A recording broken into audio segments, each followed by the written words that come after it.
Today on Aging Untold, protecting the most vulnerable.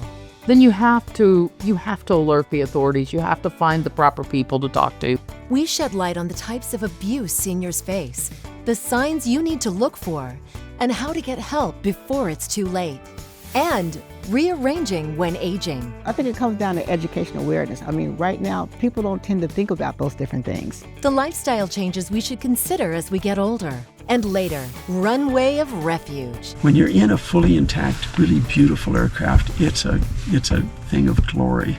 A retired jet's final destination provides an innovative second life for one man in Oregon.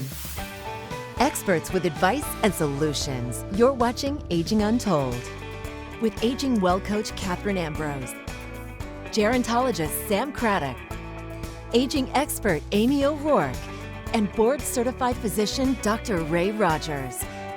We're all getting older. It's about time we talked about it. Welcome to Aging Untold. No matter how old you are, everyone deserves to be safe. Unfortunately, there's a growing concern for older adults. 1 in every 10 Americans 60 and older experience abuse at home. However, some studies show those numbers have increased during the COVID-19 pandemic. So Sam has a gerontologist talk about the types of abuse that you've seen.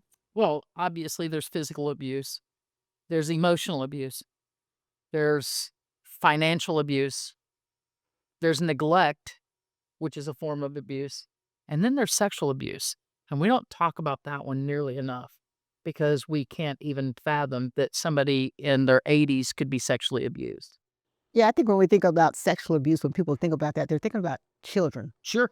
They totally forget about the elderly. Right. So it does happen. It's not something that's talked about a lot. It's something that they don't even always even recognize, but in like a memory unit where consent can't happen. There's some taking advantage of that can go on, sometimes even by the workers. And we know that that's unfortunately happening.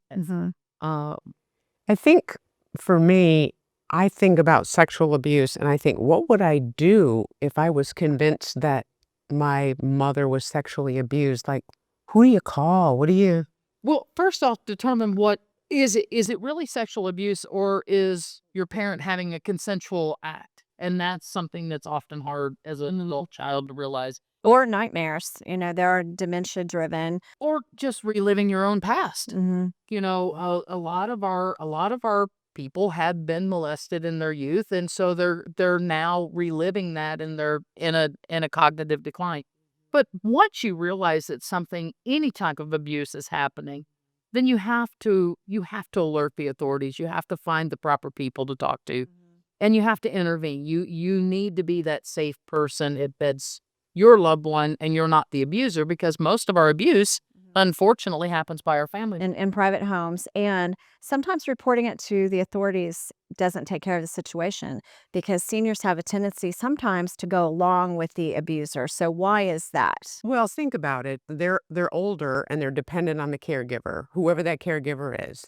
And so if I report them, who's going to take care of me? I think it's a practical issue. So if you, say you're a caregiver, a family member, and you're responsible for taking care of someone, and you think that person is having a problem, well, one, you're going to have to figure out what your plan B is if you're going to report the person, because they're going to have to know that there's going to be a safe place for them to land with another caregiver that they're going to like as much if you're taking away that primary person. It's like the abused spouse. How many times does an abused spouse take a beating before they're ready to leave? So, and then, financial abuse, you see it oftentimes in your field, and I know you've seen it. And banks are trying to stay alert to it. They're very good at it. And they are. They're actually the best at intervening on the financial abuse. But it happens all the time, and it happens by family members. And then who wants to turn their own kid in? Who wants to see their own kid be in trouble? A lot of this comes down to inheritance and patience, and having control of the older adult, isolating the older adult. And I say it often that the American dream sometimes becomes the American nightmare. The best thing we can do is plan for our future self so we don't end up vulnerable and being taken advantage by by someone else and where it's kept hush hush and quiet and we're really trapped. For me, if I know that there's a caregiver that's participating in any type of abuse, I'm reporting them to the state Right. And and making sure that they're not in that field. Adult Protective Services, I think that's nationally, Adult Protective Services, call 1-800-ELDER-ABUSE or something like that. Also, if they have a license, like a license for a community, a facility, Sure. a physician, somebody that you can report to the licensing board. It's easy to recognize physical abuse. We all are aware of that. But what about emotional abuse? And so those can be subtle signs and all that. So that's something you have to really look for. Emotional manipulation. And how would you look for it, let's say, in a doctor's office? Well, you just kind of look at the interaction between the caregiver and the patient. I mean, if the patient is kind of dismissive or alienated to themselves and don't really want to make eye contact, or if it's someone I've been knowing for a while and I notice a change in their behavior, then that's a clue. Yeah, there's something going yeah. on. Mhm. I'm all for if you've got a family member and you're bringing in any kind of a caregiver into the home or if they're in a community, bring in cameras, record it. Make sure that whatever's going on in there, you're watching and you're seeing, and check your family members' bank accounts. If make sure that that's not being scammed out of them, because there's a lot of scam artists. Make sure that you don't have a caregiver that's taking advantage or somebody that's doing anything inappropriate. That's a good tip because it's really a crime of opportunity. It can start off being very well-meaning, and then over time, they start taking a little more money, isolating a little bit more, and it can go bad from there. Dr. Ray, I liked what you said that if you were to know that patient and you noticed a change, and I think that's the thing, is build a team around you, people that really know you so that you're more protected. You have advocates set up around you.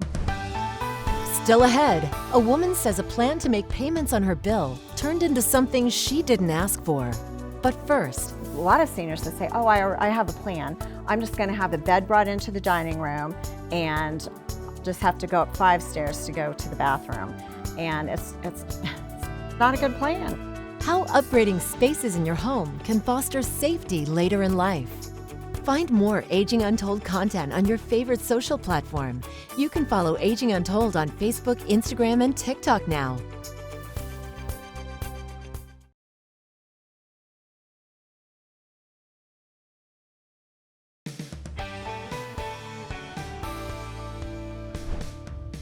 Welcome back.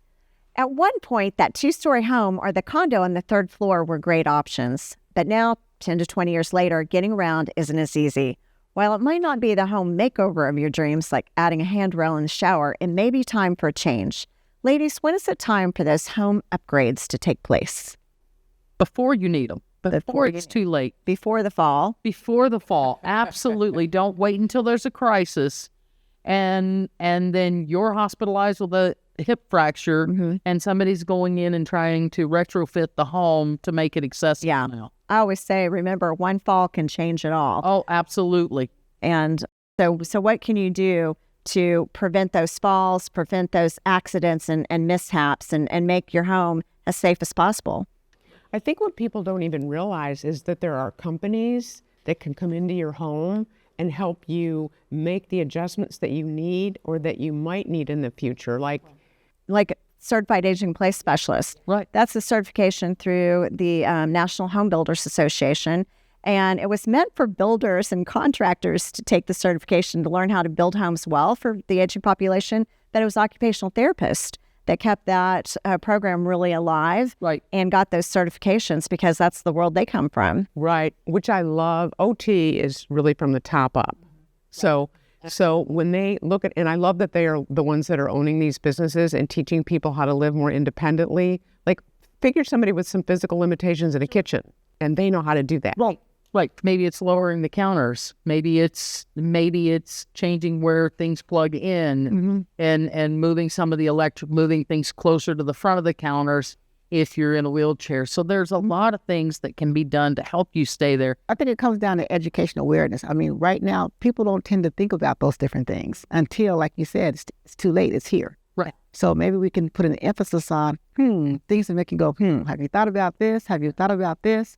And you can start kind of being aware. And make sure that the person that you contract with to come in and do those installations, be it even a grab bar, knows what they're doing, because an ill-placed grab bar can be detrimental. It can flip a shoulder out. It can pull out of the wall if it's not anchored right.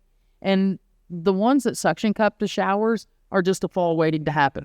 I have seen too many broken hips and falls in the shower over trusting something that's not secure and it's not mounted properly. So make sure that you're getting somebody that knows what they're doing and how to do it. And the other thing, for people that need financial help, Medicare pays for some assessments. There's secondhand medical supply stores that can help you access. I think the public benefits sector can come in and help make adjustments in the home. So don't stop at, I can't afford that. Keep pursuing what your insurance might cover. Well, there's a lot of people in my profession that will do these assessments at no cost, too. Exactly. And contractors will do pro bono. When we think about home adaptations, let's not forget about things that are not the foundation, maybe the clutter. So we'll be talking a lot about that, about clutter and also adding lighting. So just some simple things like that can get you going in the right direction. Absolutely. There are home makeovers for safety, and then there are ones for safe landings. How a high-flying idea landed this man inside a home like no other. And after the break, they said it was $700 and something odd dollars. And I said, well, I don't have that. Can I be on a payment plan? They said, sure. that's what she thought she set up, until something else showed up in the mail. You can watch Aging Untold anytime online. Go to aginguntold.com or subscribe to the Aging Untold YouTube channel for more.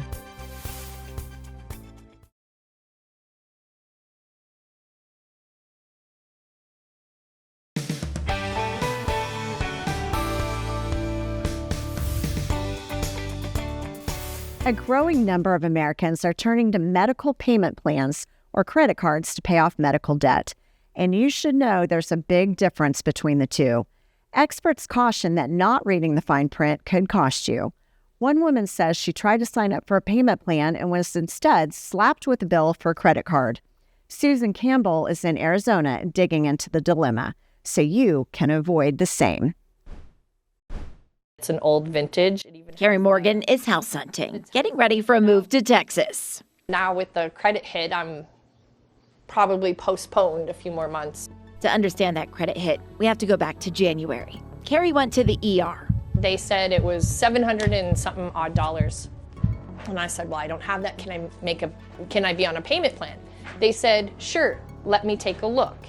They came back with like $30 a month. And I said, okay, perfect. They said, you should get an email. A couple days later, she got an alert. I got a hit on my credit saying somebody did a hard look at my credit. And of course I was freaking out, like, what is going on?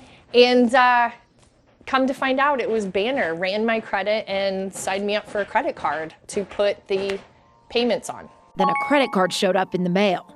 Carrie says she never asked for this and never signed anything. Not a thing. I'm infuriated.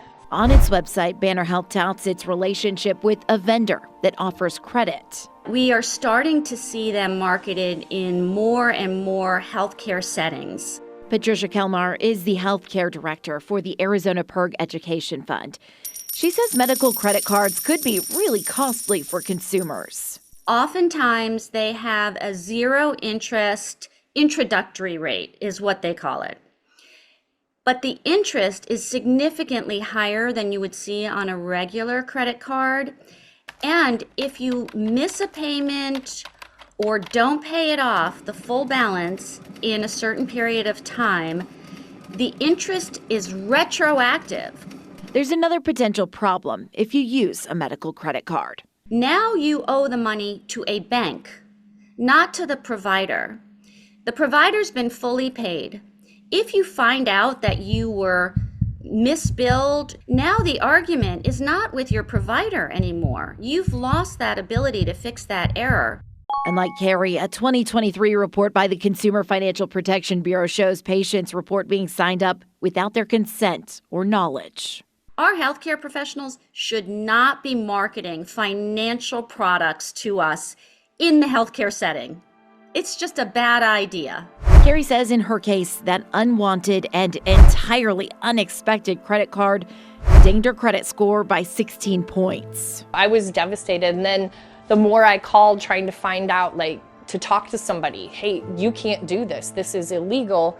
I heard from billing agents, this happens every day. When we asked if this is a known issue affecting more people than Carrie, a spokesperson emailed us a statement saying Banner Health takes these concerns seriously. As a matter of policy, we do not discuss patient matters publicly. Shake. But Carrie told us after we reached out, the hospital wiped out an $814 bill and discounted another bill by 50%. Cure, the company that issued the card, also told us it will reverse that hard inquiry on Carrie's credit. Look at the trees. Now she can get back to her house hunt. Wow, I'm so thankful that she was able to get that reversed. Oh, that's ridiculous. I was thinking about when they said they're going to credit her money and 50% off. I was like, well, what about her credit score? Yeah. Well, for me, it's traditionally, and I know that's about to change, but traditionally, medical bills aren't reported on your credit report. Mm-hmm. But a credit card sure is. Right. So that's a back doorway. That's a back doorway to dinging your credit report for something that's not even supposed to be on there. Well, I'm still angry. Right. I'm just sitting here feeling so angry. And I think it supports the case of you're in an emergency room, get somebody else there as soon as you can. When you're sick or hurt, you're vulnerable. And so having somebody else there, even if they're there just for the paperwork, to prevent you from creating a problem like that one. Still to come, another form of conservation has an Oregon man living on a wing and a prayer. The wings were cut, and we removed the tail just slightly below the top line of the fuselage. Up next, how a retired passenger plane inspired him to let his dream home take flight. Find more Aging Untold content on your favorite social platform. You can follow Aging Untold on Facebook, Instagram, and TikTok now.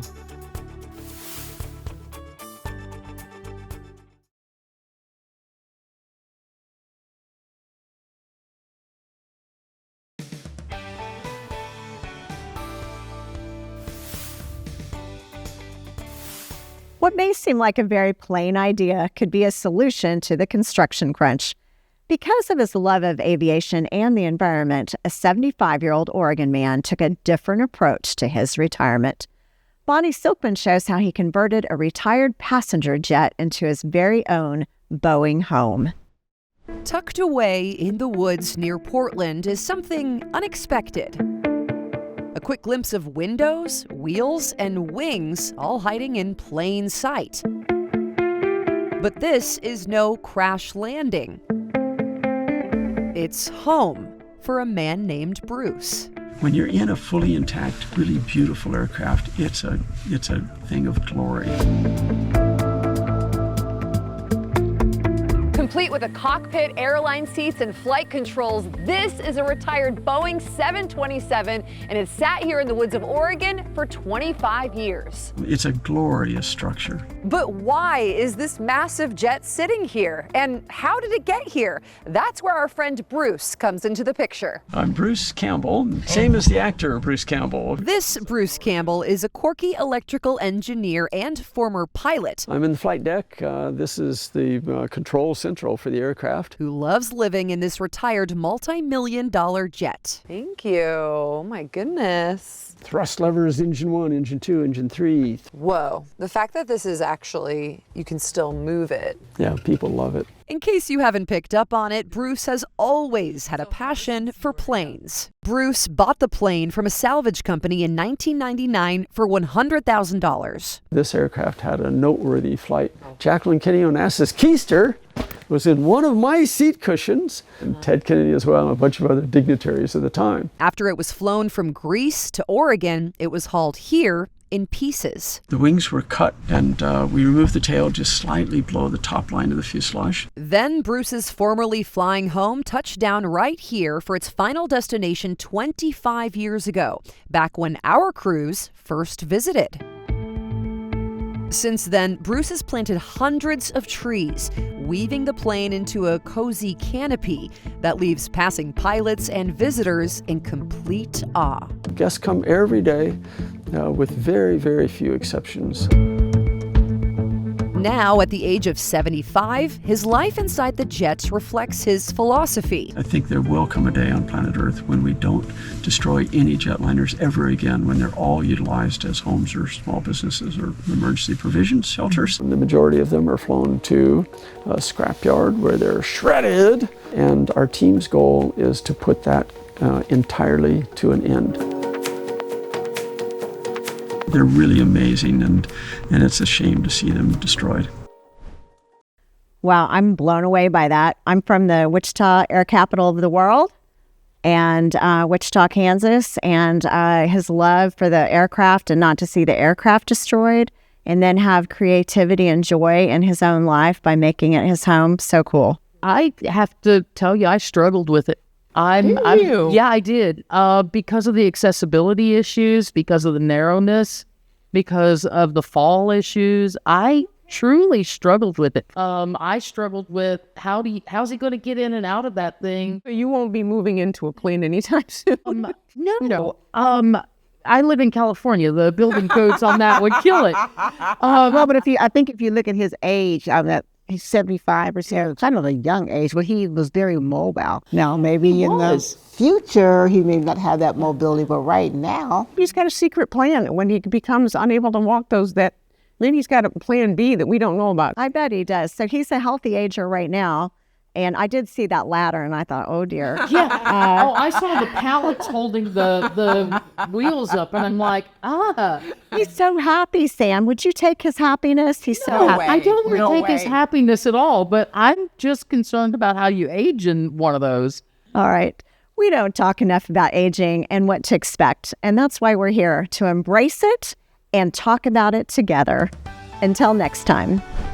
Next time on Aging Untold, understanding what hospice is and isn't. And that's not what hospice is. It's not about giving up. It's about getting some extra help and getting comfort. And provide you with tools to help you determine if and when hospice care is needed for you or your loved one.